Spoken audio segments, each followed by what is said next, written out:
We have massive trade deficits with almost every country. We will straighten that out. We are actually working on cutting tariffs and making it all very fair for both countries. We've made a lot of progress. It could be that NAFTA will be a different form. It could be with Canada, with Mexico, one-on-one, much simpler agreement, much easier to do.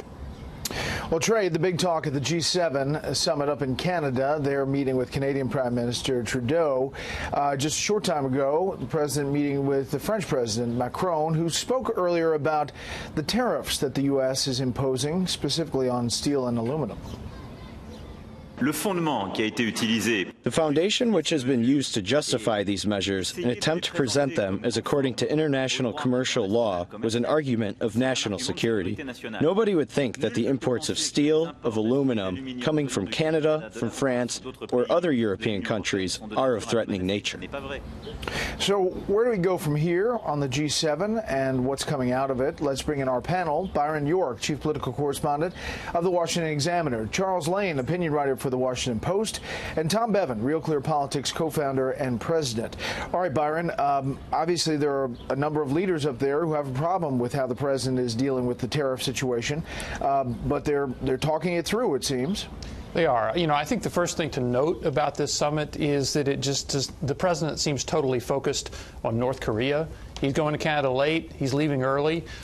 This is not something that he seems totally focused on. But the bigger thing is the president is simply incapable of engaging in the kind of diplomatic niceties that you have to deal with, you have to do at these meetings. They normally govern these meetings. He is the anti-diplomat. Last year, he was pushing on NATO to contribute more to their own defense. Now he's pushing other countries on trade to give the United States a better deal. His theme is always that other countries are taking advantage of the big, rich United States. And in the end, just as in NATO, he will get a little bit of what he's asking for. You know, and the other thing, Chuck, is he's stirring the pot before leaving for this summit. He said this about having Russia back in. I have been Russia's worst nightmare. With that being said, Russia should be in this meeting. Why are we having a meeting without Russia being in the meeting?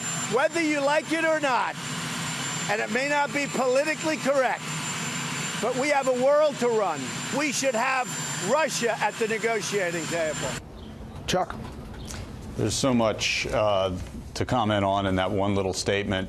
Russia was cast out of what was then the G8 in punishment for an egregious violation of international law, that is the seizure of Crimea in 2014.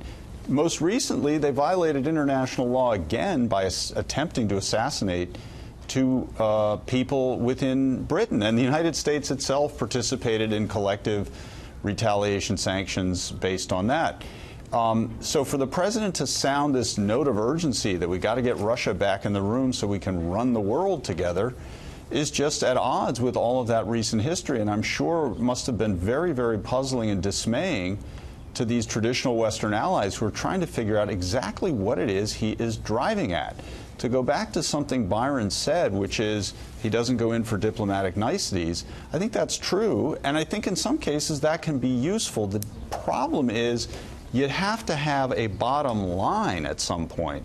And I think what these other countries find so baffling and ultimately frustrating is he is setting up a situation in which the only way they can give him what he wants at the end is to be humiliated by him. In other words, he's making these open-ended demands in such a tone that the only way to say yes is to accept your own humiliation, and I'm not sure that's going to lead anywhere.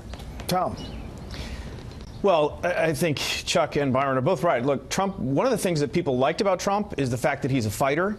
And believe it or not, there is widespread agreement, I think, on the fact that some of these trade deals actually are unfair to the United States. Even business leaders will tell you that, and they need to be recalibrated, renegotiated. The problem is a lot of folks have an issue with the style in which Trump is doing it and some of the tactics that he's using, that he's just using tariffs as a bludgeon.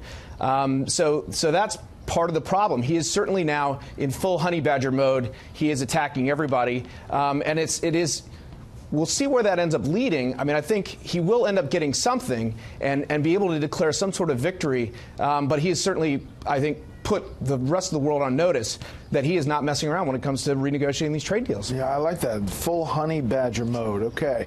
You know, he is the biggest figure there as far as making headlines, but also look at the GDP of these countries and you compare them collectively.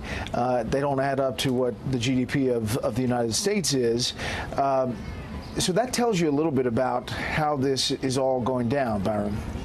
It does, because everything the United States does just has greater emphasis than anything else. So Trump, here again, is going to come away with something. The talk he did today about renegotiating NAFTA, so it would not be a North American agreement, it would be a one-on-one agreement between the United States and Canada or between the United States and Mexico, shows that he's actually thinking about fundamentally restructuring some of these agreements. And because of those GDP figures you just showed, the other countries don't have any other choice but to negotiate with him. So this negotiation is ongoing, but he's getting ready for another one. We're going to talk about that in the Friday Lightning Round, Chuck. But there's a lot of big moments for this president at this time. Yes, and just to come back to what Byron said, no other choice. In other words, yes, the United States has tremendous leverage. We're the biggest economy in the world by far. At the end of the day, they have to deal with us. But what's so concerning about this and what's so different about it, that had not been the basis upon which we dealt with these particular countries over time, that you have no choice. It had been much more a question of mutual interests, mutual values. And this is really, I think, what they find so baffling and disturbing. It's a revolutionary change. It's not just tonal. And it's unpredictable going forward.